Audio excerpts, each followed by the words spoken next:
And so how we move that to the forefront, how we address what has been invisible, almost taboo to even speak about it. How we raise that to the level of awareness is what brings us here today. We all know the statistics, we hear them, they're reported in the media. Our state has the nation's highest rates of sexual assault and women killed by men. A report from UAA this year found that over 30% of all homicide victims from the last 40 years in this state were Alaska Native.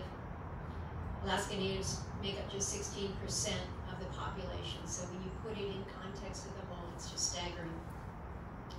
Our institutions have brought us to a place where Native people experience rates of homicide and have gone missing at alarming and unacceptable, awfully unacceptable rates. So we're here today to start building institutions that will help right the wrongs that so many Native family members have shared with us over the years.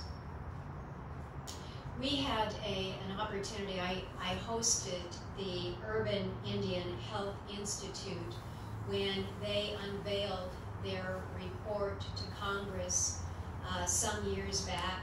We didn't reserve a very big room in the Capitol because we weren't really sure that very many people were going to show up to listen to the summation from this report. You could not fit another body in the room with the level of interest. But it was due to that diligent research from the Urban Indian Health Institute that we learned that we've got a lot of gaps in our data. We learned that the number of Native women that go missing in urban centers is as significant as those that go missing on reservations or in our rural areas.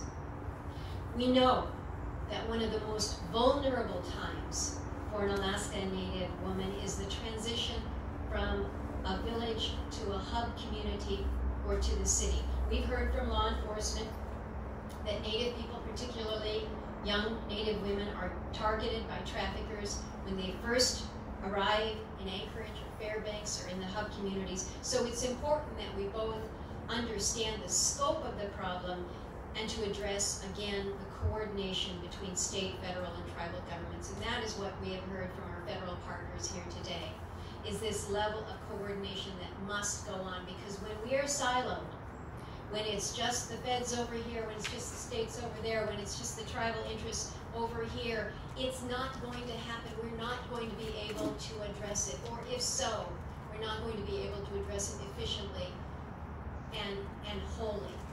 And so it is about coordination. And it is about what each of us can bring to this.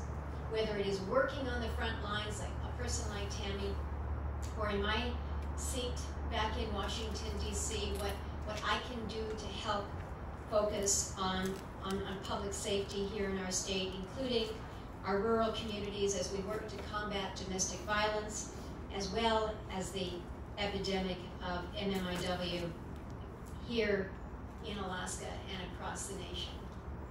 So we're seeing these results come forward.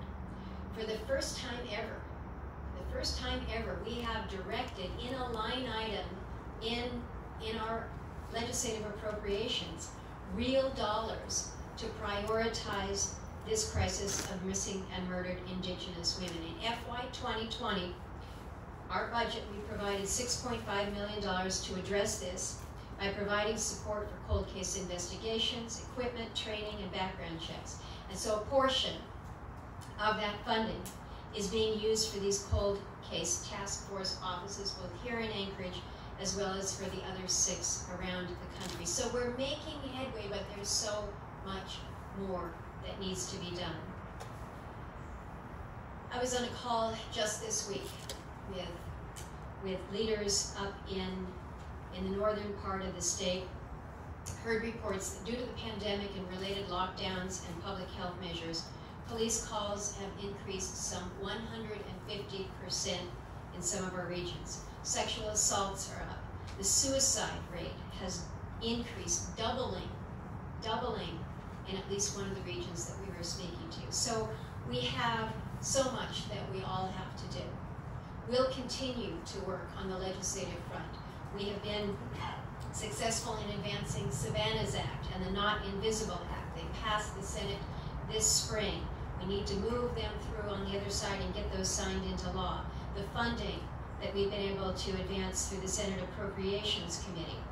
Between Operation Lady Justice, the initiatives coming out of the Department of Justice, all that the President has outlined within his executive order, and all the follow-on at the federal, state, and local level, I am so heartened to see so many components of governments and individuals working together to turn the tide on this.